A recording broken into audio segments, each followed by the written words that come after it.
Yo, what's going on, guys? This is Mustache MMA, and welcome to episode 7 of the Breakdown. UFC 272 is here. Colby Covington versus Jorge Masvidal. I'm going to go through this entire card, break down all the fights, and make an official prediction on who I think is going to win that fight.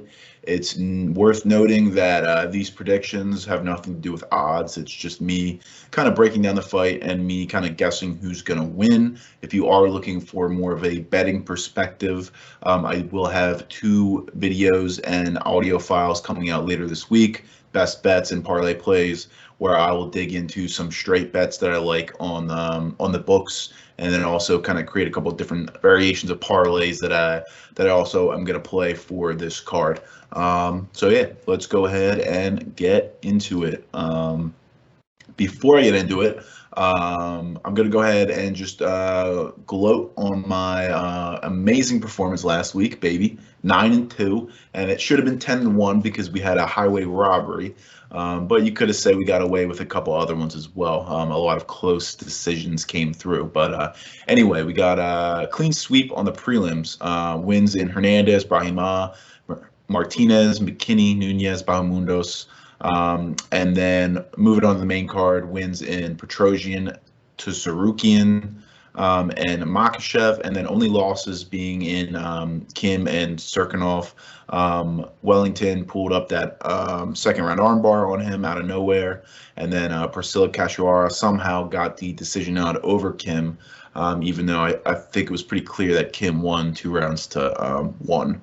But anyway, 9-2 for the card, so pretty good. That brings my total February results for 37 of 50. I went 74% in February. Really, really good. And then 2022 results so far, 48 for 71 of 71, for a total of 68%, which is also pretty good. So yeah, I'm gonna go ahead and get into the action here. UFC 272, Covington v. Masvidal. Let's get into it. First fight on the card here, we got Dustin Jacoby versus Michael O. We're going to call him Michael O because I'm going to butcher that name if I try. So going into Dustin Jacoby, this is his second stint in the UFC, and he's done pretty good. He's actually been undefeated in the UFC so far since coming in. As you can see, his last 5 wins, he's got 4 wins and only 1 draw to Ion Cutelaba. Ooh. And obviously all those last 5 fights coming in the UFC. So again, undefeated in his second stint in the UFC. But as you can see, level of competition isn't the best. He did beat Max Christian, which is a pretty decent win, although I'm pretty sure that was a really close fight. And I may have actually scored that one for Christian. So, keep that in mind. So anyway, Justin Jacoby, really high-level kickboxer, has a lot of kickboxing experience, has been over at Glory for a while before he came back into the UFC. Throws a lot of good volume, a lot of heavy volume as well. A lot of kicks, a lot of punches, like kickboxers usually do, obviously. But he is a bit of a headhunter. He does tend to just kind of solely go for the head, go for leg kicks. Doesn't work the body too much, not as much as I would like. Does throw in a good amount of leg kicks here and there at times, and he does have good leg kicks. But yeah, striking defense isn't bad. It's okay. He is hittable on the feet a little bit to an extent, but he does have a chin. He's able to eat some pretty big shots that I've seen in his past fights. Wrestling is all right. Wrestling defense, I should say, is okay. Generally, he's able to stuff a majority of takedowns, and if not, generally get back up to his feet. Although that's generally, I'm assuming that's not where this fight's going to be taking place, unless one of these guys wants to take an edge on the other, because they both do not have really good wrestling. So yeah, moving on to Michael O. Michael O, a really good striker as well. Really high pace, high pressure kind of guy, always moving forward, never really kind of letting you breathe. I may have seen one fight where he didn't do that, and that's when he didn't look too great. So It'll be interesting what he does here against Jacoby. I'm assuming he's going to keep up that pressure and that pace like he did in his last fight, which was really impressive. He got the first round knockout with a really nasty uppercut. So yeah, he does have really good striking. He's also pretty hittable on the feet as well. And again, he's mainly throwing punches. He's not much of a kickboxer. So Dustin Jacoby here is definitely going to have the edge in those kicks for sure. Michael O, he does work the body a lot. Actually, he's actually really good at working the body and making you drop your elbows a little bit, drop your hands a little bit to eventually go up top and hit you with those big shots. He actually has really solid striking defense as well. So the defense isn't incredible. But it is pretty solid, and he is able to dodge a good amount of big shots. Again, Michael O, not the biggest wrestler. Wrestling takedown defense is okay, and he doesn't show much takedown offense, doesn't show much authority to want to get it there. So, again, I feel like this one's going to stay up on the feet and going to be kind of a striking battle.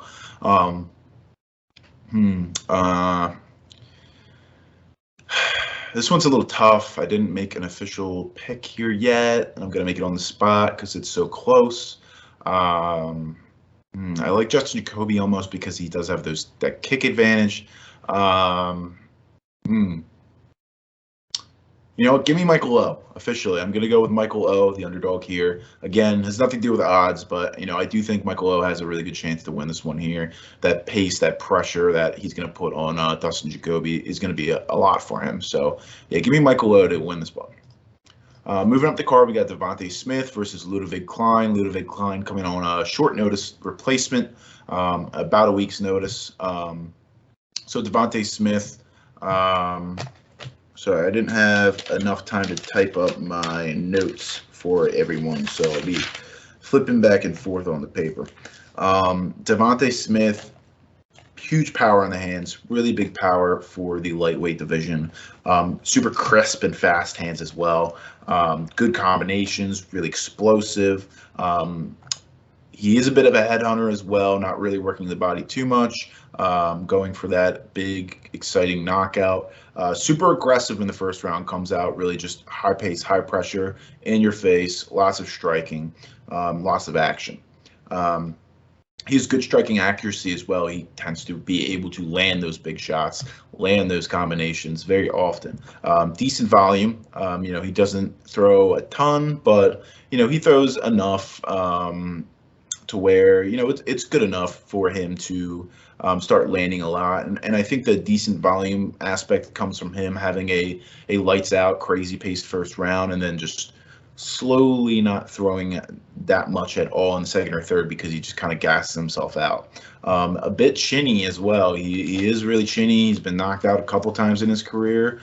A couple of them not being good knockouts either. One to Worthy, one to Jamie Mullarkey, and so on. So, the chin is definitely a big question mark here. Takedown defense seems pretty good, but not really tested too much against huge, pretty good opponents. Ground game also not really tested that much, but it looks decent. So, ground game looks decent. Takedown defense looks decent, but again, not tested enough to really see what might happen. Ludwig Klein here coming in on short notice. Usually fights at featherweight. He's coming up here to lightweight to where, he doesn't have to cut as much weight on such short notice as well. Ludwig Klein, pretty good striker in terms of technicality. He does have a little bit of power as well.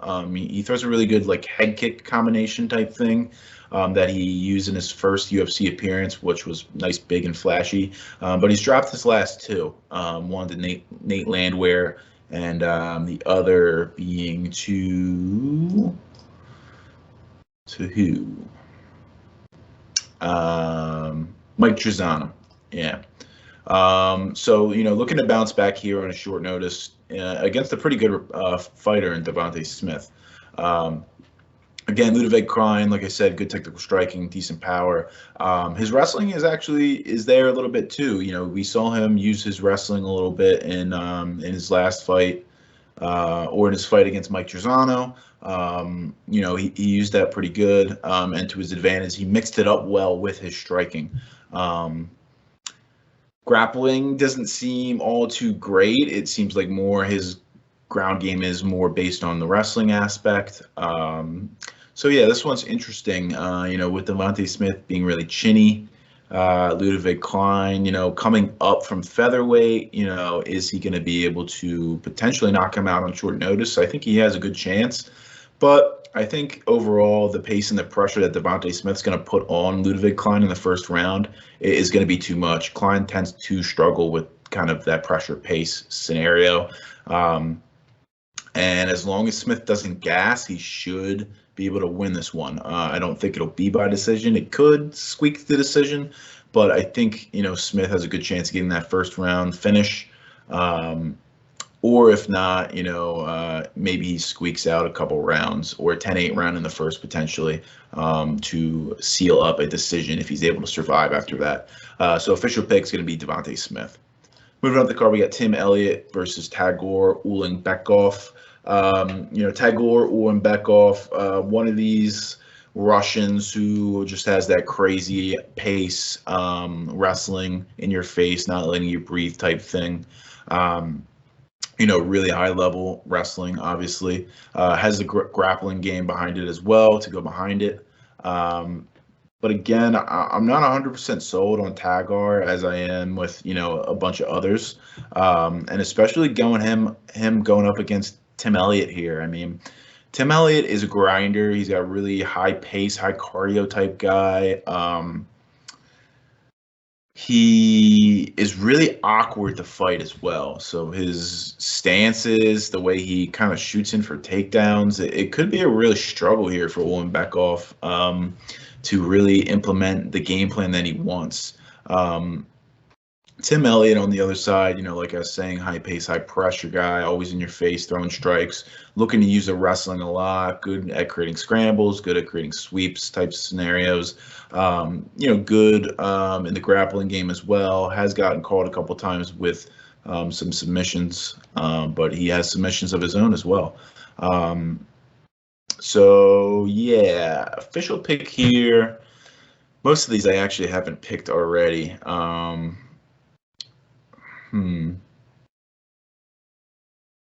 going to go with Tagir Ulanbekov still. Even though Tim Elliott's going to be a little awkward for him, it's going to be definitely a challenge for Ulanbekov. It's going to be closer than the odds portray here. But I still do like Ulanbekov to get the more of the control time in the wrestling. Elliott does tend to have cardio issues at the end of the second, third round for sure. So I think Ulanbekov can definitely take care of that. Elliott here, he could win the first round. And then Ulanbekov, I think, probably steals the second and then gets the third pretty convincingly. So official pick here, I'm going to go Tagir Ulanbekov. Moving up the card, we got Umar Nurmagomedov versus Brian Kelleher. Again, another guy here, undefeated fighter out of Russia who has got the relentless wrestling, glued chest to chest consistently, never lets you breathe, never lets you, you're constantly making your opponent work over and over again and work into getting into, getting into better positions and all. He's going up against a veteran in Brian Kelleher here. Brian Kelleher coming up a weight class usually coming down a weight class, fighting in usually featherweight. So coming down, that could pose a problem with Kelleher, depending on how the cut is. He is a pretty big guy, so it's going to be a tough cut for him, I think. Anyway, moving into Ulanbekov, yeah, like I said, high-paced pressure, constantly in your face, that crazy wrestling, really good grappling. I think Brian Kelleher is really going to struggle with that. Striking is okay, but it's nothing special. Kelleher actually may have the edge in the striking if he can keep it there, but I feel like there's no way he'll be able to. Kelleher, pretty decent hands, pretty decent power as well. He has a really good guillotine that he pulls a lot on a lot of guys, and he's able to kind of finish the fight pretty often with that. Pretty good wrestling, pretty good grappling as well, but going up against a guy like Umar, that's definitely going to be a problem for him. Official prediction here is going to be Umar Nurmagomedov. I just think that pace, that pressure, that constant wrestling that he's going to put on Brian Kelleher is just going to break him. Kelleher may be able to survive here to a decision. But I don't see him winning it. Maybe Kelleher's only chance to win here is to get a fluke guillotine, or maybe even piece him up on the feet if he's able to keep it there. But again, I don't think he will. So yeah, official pick Umar Nurmagomedov. Moving up the card, Marina Morozov versus Mariya Agapova. This fight should be really fun and interesting because these two have been talking trash to each other for a while back and forth. They used to be at like the same gym, and now Morozov was calling Agapova like a drug addict or whatever, blah blah blah. She changed gyms since. They've been talking a lot of shit back and forth, so it should be fun to see these two girls hash it out and fight it through. Anyway, Morozov, let me flip through my notes here. Morozov's got pretty decent striking. Accuracy isn't the best, though. She is known to be a boxer, and she has a boxing background. However, it doesn't seem to be, too effective in terms of actually landing in her opponents, landing her targets. Her takedowns are all right. They're not anything crazy, not anything great, but she does have really good top control. So if she does get you on the ground, she is able to kind of keep you there for at least a while. Cardio is a little questionable. She doesn't gas or anything, but she definitely does show that she slows a little bit in the third round. She shows really good pressure in your face, but she's also open to counters in the striking game. Mariya Agapova, super aggressive, really solid boxer. Keeps the range really well as well. She's a little lengthy, although she won't have as much of a reach advantage as she had before in her previous fights here, as she's only has a 1-inch reach advantage currently. She lost to Shanna Dobson 2 fights ago, and Shanna Dobson is a terrible, terrible fighter. However, she just kind of gassed herself out in the first round after she didn't get the finish, and then that kind of led to her getting finished herself. So I don't hold too much weight to that loss because it was just her kind of gassing out. Her most previous fight, she did just kind of really handle herself much better there and didn't kind of go all out for the first round finish, and she looked really solid, just kind of piecing up her opponent for 3 rounds until finally getting a finish in the third, landing a big shot and then jumping on a quick submission, quickly sinking in a rear naked choke, which is really good. Again, yeah, she's really quick to jump those submissions if she has the opportunity to. She hurts you on the feet, and you fall a little bit. She's going to jump on your back and try to sub you out. She's also works pretty good on the back foot. She was pressured a lot in her last fight, and she looked really good doing that. So that could be something here that we see because Morozov does bring that pressure a lot. Adrenaline dump, like I said, she really improved upon that last time. I don't see her coming out here and having that adrenaline dump in the first round. However, it is heated between these two girls, so we could potentially see that. But again, I don't think it's going to happen. Agapova looked so much better when she just conserved her energy and didn't dump it all in the first. Agapova also puts on really good pace, really good pressure. And she really generally wants to keep this one on the feet. So Morozov actually could have an advantage in the wrestling as well as the ground game. But Agapova here, she could have a pretty good advantage in the striking. So be interesting to see where this one goes, where Morozov wants to take it, if she even wants to take it to the ground. She may just want to try to stand up and try to beat her up. But again, that may not work too well with Agapova's striking. So I think this one's close, but I'm going to go with Agapova. I think her striking is going to get it done. I think she has decent enough takedown defense to hold off those takedowns. And I don't think Morozov's takedowns are incredible or good enough to get Agapova down too much and hold her down. So official pick is going to be Mariya Agapova. Moving on up the card. Got to crack my neck real quick. We got Nick Negruereanu. Nick Nuku we're going to go with. And Kennedy Nzechukwu. Some of these names I'm butchering. But anyway. So another fun fight here. Nick Nzechukwu, super kind of just high pace, high pressure guy in your face, just throws a ton of volume, but also just is super hittable on the feet. But he has a really, really good chin to back it up. So essentially he's just his game plan is walking you down, letting you hit your shots and him throwing his shots and thinking that his chin will probably hold up more than yours. So interesting strategy here. You know, he's not very technical at all, but he does have power. And if he's able to land a couple good shots, you may go out because he can probably take a couple of your good shots. Kennedy Nzechukwu, you know, it seemed really weird. It seemed like Kennedy really had a really good chin for a while. He seemed like he was really able to handle himself. He had some really good comeback victories over Carlos Olberg and that Brazilian. But nevertheless, he looked pretty decent, you know, and he shows good power as well that he can throw in his hands. And when he decides to let it go, he does have good combinations. He does have crisp hands and fast hands.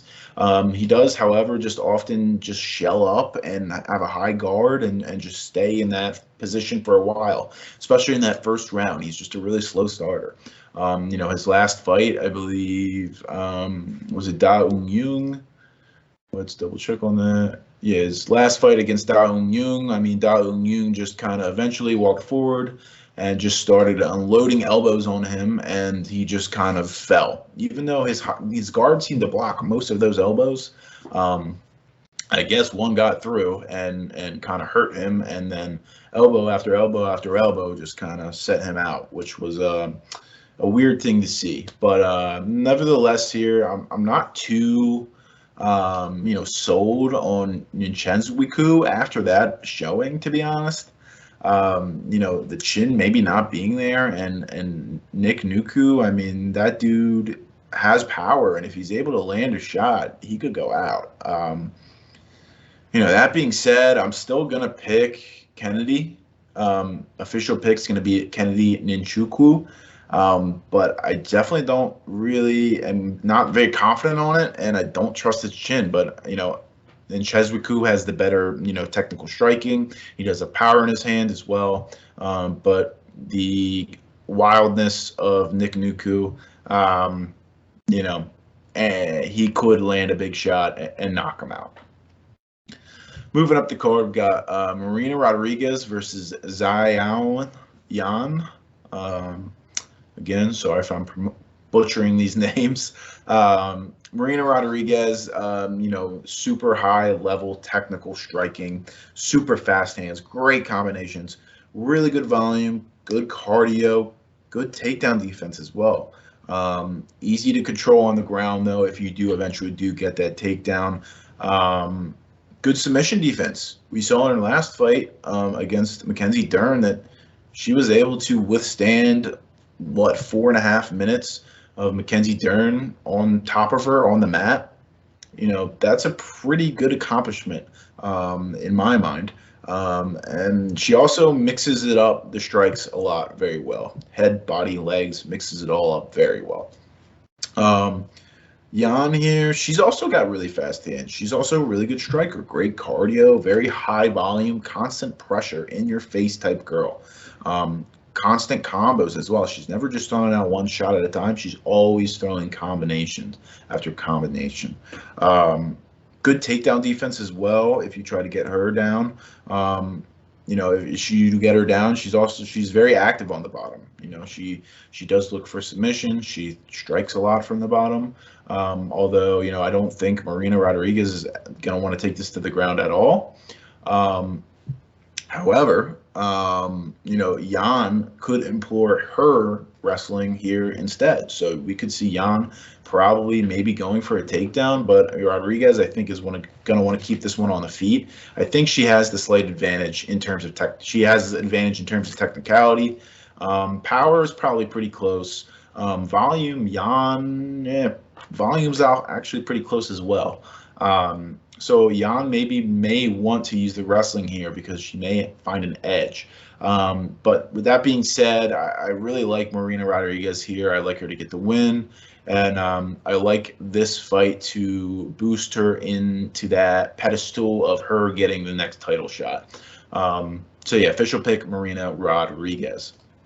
Moving up the card, we got Jalin Turner and Jamie Mullarkey. This should be a really fun fight as well. So Jalin Turner, really tall, really lanky guy from the division.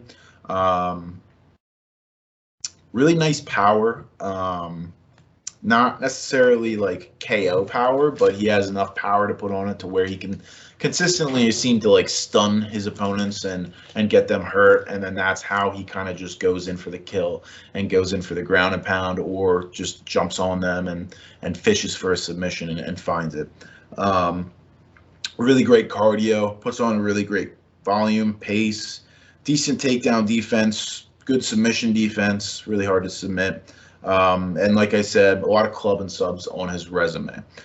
Jimmy Mullarkey, chin is questionable-ish, I guess. Thought Brad Riddle probably could have been stopped because he was like kind of out on the feet, but ended up going to decision. So he is tough, although he may be a little chinny. It seems like he's fixed those chin problems though, because the last time he was actually finished was back, in 2016, one of those being Alexander Volkanovski. He actually trains with Volkanovski now, so, a pretty good training partner in Volkanovski. I said he's tough, really good movement on the feet, good head movement as well, doesn't really good at keeping that off the center line.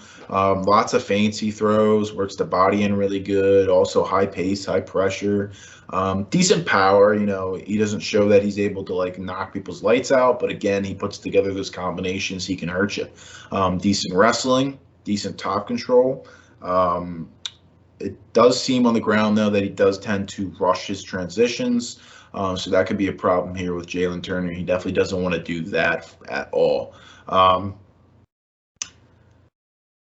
So I'm actually picking Jimmy Mullarkey here. I like him because he's a little bit more well-rounded. I think he's tough. I think he's going to eat some of these shots that Jalin Turner may throw at him, and he'll be able to send them right back to him. He has that wrestling game that he can introduce, that he's been good at introducing into each of these fights. He did lose to Faraz Zayam, but however, I thought that fight was really close, and I actually gave it to Mullarkey. I like Mullarkey in the spot, so he's going to be the official pick. Moving up the card, we got Sergey Spivak versus Greg Hardy. Greg Hardy, super big, powerful guy, aggressive, really big for the division. He cuts weight to make the 266 limit. His hands are really good, decent combinations, good power is the thing. Technicality is there. I want to say it's going to be important.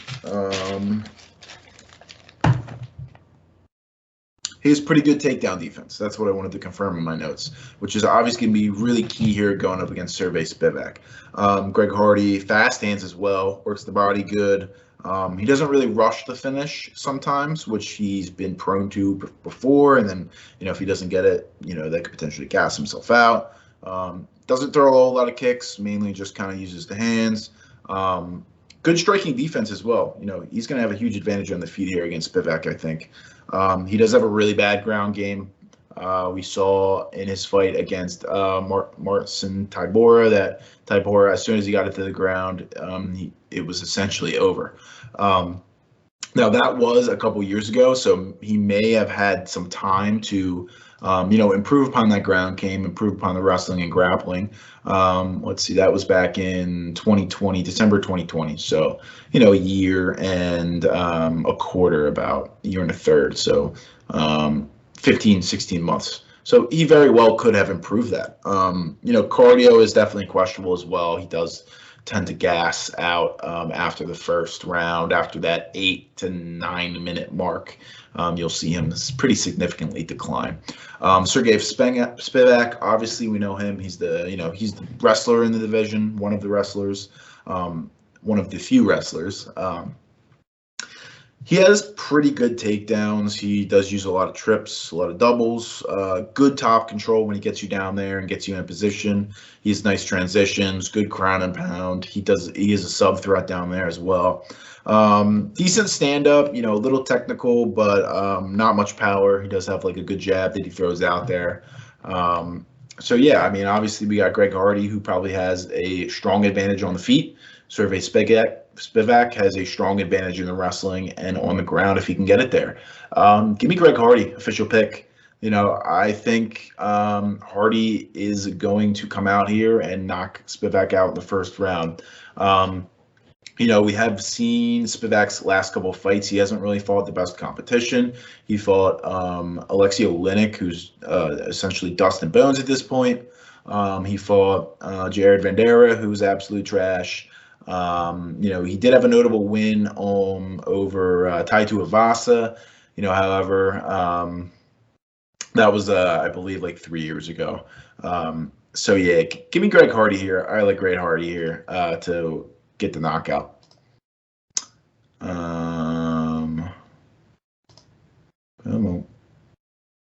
Sorry, buddy.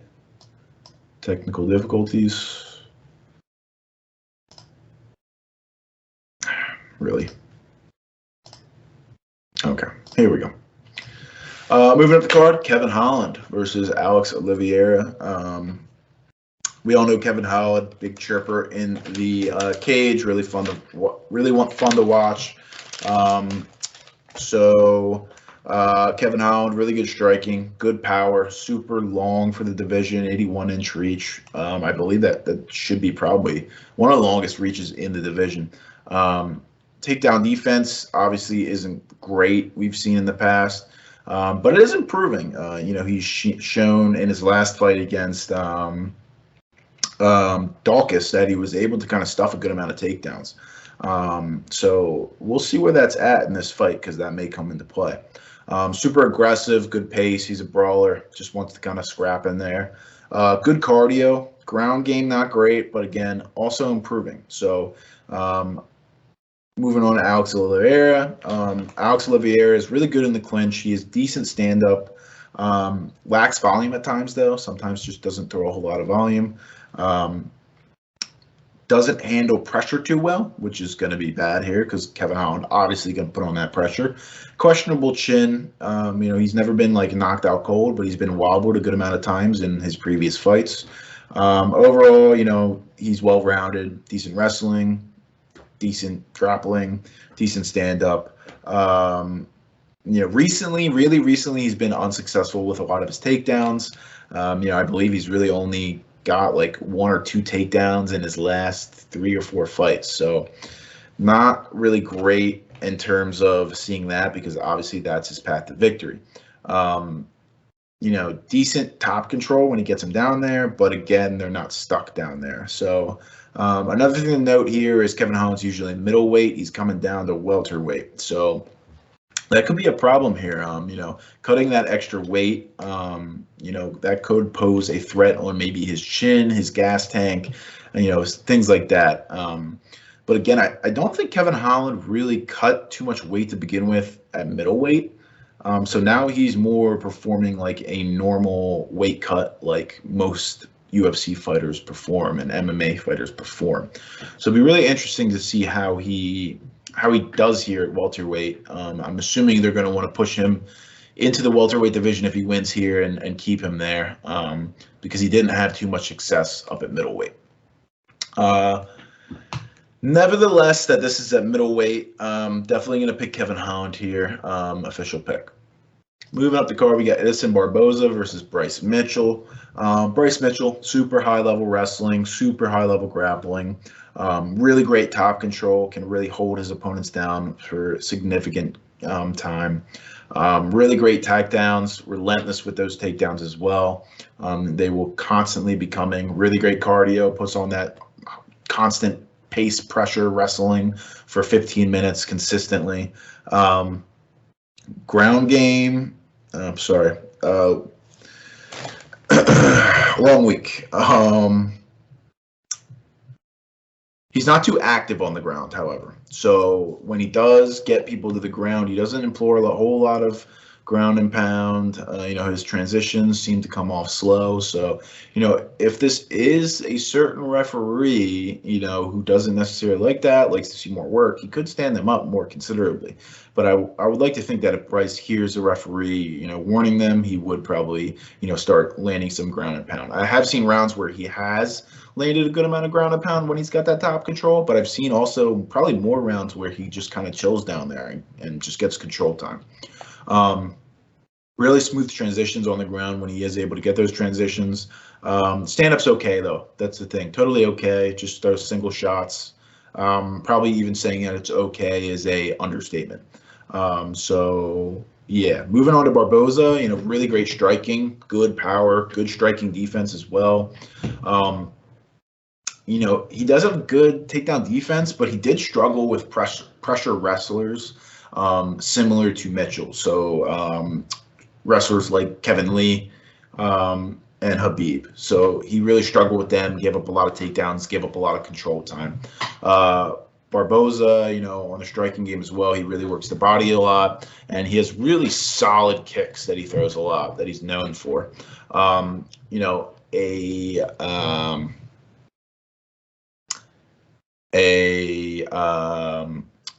Brain fart, something to note here. Barboza, I believe, usually fights at featherweight, lightweight. This might be his, but he fought, he did fought Giga. Burgos, was that at lightweight?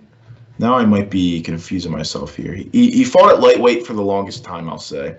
And then he recently switched to featherweight. That's right. So this will be his 5th featherweight fight. He's done decent at featherweight. He's been 2-2. A good win over Burgos. A win over Amari. Marquand. Losses to Ige and Shikatse of more recent. So it'll be interesting here to see kind of how Bryce Mitchell. What I wanted to go into that whole brain fart area was, he struggled with the wrestling with Lee and Khabib, but that was up at lightweight. Now he's down to featherweight. He may be a little bit bigger for the division.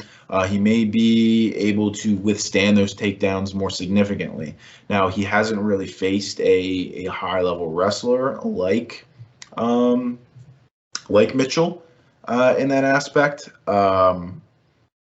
He did fight Marquand Alquani, but again, he's not the best wrestler, and Marquani was able to have a little bit of success, but not enough success to really actually get a win. So this one's pretty close here. I think I'm going to give it to Mitchell, though. I think that relentless pressure wrestling is really going to get to Barboza. Barboza is going to really struggle to keep this one on the feet where he has the advantage. So official pick's going to be Bryce Mitchell.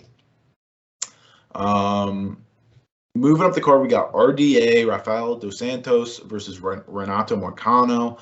Moicano coming in on about like 4 days notice, fighting 2-3 weeks ago against Alexander Hernandez, getting a win there. Awesome that he was able here to step up. I don't know how he's going to fare, though. 5-round fight at lightweight. still at lightweight. Oh no, it is a catch weight. Sorry, at 160. So a little less weight for Moicano to cut. But RDA, well-rounded, super well-rounded, high-level grappler, Brazilian Jiu-Jitsu black belt, really good wrestling, great cardio, a lot of experience at with 5-round fights. This is his second fight at lightweight. Usually he's at welterweight, so he's a little bit bigger of a guy for the division. Good striking defense. And he can be really relentless with that wrestling, grappling, and takedowns. We saw that in his last fight with Paul Felder. Paul Felder really wasn't able to answer anything with that wrestling. He only got 6 takedowns, but he attempted 22. And when he did get those takedowns, he was able to have really good top control and kind of keep Felder there for a good amount of time. Moicano, again, coming in again, fighting about 2 weeks ago. Moicano getting the win over Alexander Hernandez. In that first round, he didn't look too good. I believe he got hurt, but I cannot remember exactly in that first round, but was able to come back in the second and kind of get the win himself. So good performance by Moicano. Moicano, he also is pretty well-rounded, better in the Brazilian Jiu-Jitsu game. He's a really high-level grappler. Wrestling is okay. It's nothing special, but it is something that he is decent at, and he can sometimes time those takedowns very well. Striking's not bad as well.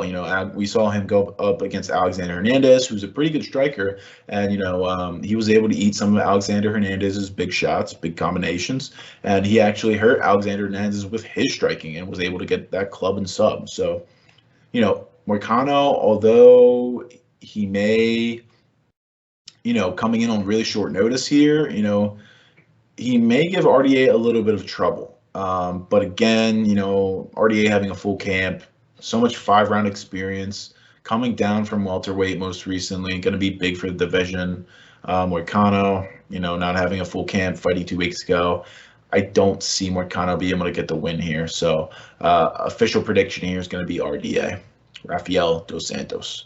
And we got finally the main event, Colby Covington versus Jorge Masvidal. Colby Covington, really great wrestling, pressure, pace wrestling. Really good striking as well. His striking defense is pretty solid. He's got a solid chin as well. He can take some pretty good shots. He's tough. He can recover if need be. We saw Kamaru Usman knock him down a couple times in both of his fights with Usman. He was able to kind of get back up most of the time and kind of keep in the fight. Relentless wrestling, like I said, he's going to go for a lot of takedowns, especially in this fight, I imagine. And yeah, Jorge Masvidal, super big power. Good technical striking, although when he knows his opponents has that takedown ability, he is more hesitant with striking because he's very hesitant that the takedowns are coming. Jorge Masvidal, his last 2 wins coming over Ben Askren and Nate Diaz. I mean, both of those fighters are trash. The rest of his fights have been losses. His last 2, obviously, from Usman. Somehow he got another title shot after he lost. Don't know why he got that, but he's Jorge Masvidal. Everybody loves this guy for whatever reason. I don't think he's all that great, to be honest. I love Covington here, and official pick's going to be Colby Covington. All right, guys. Thank you so much for watching the video. If you like this video, please hit the subscribe button. Please hit the like button. Let me know in the comments down below if you have any favorites for this fight in terms of picks or who's a lock. I will have 2 more videos coming out later this week. Trying to get those out Thursday. I should be able to get them out Thursday. Best bets and parlay plays. They dive into the books a little bit. We get into more some betting aspects, which is fun to do. And then apologies, by the way, for this coming out so late. Usually I try to get these out on Sunday. Had a crazy week, so wasn't able to even get it out Sunday or Monday. So coming out here on Tuesday. But thanks a lot, guys. Appreciate you guys watching, and I'll see you soon.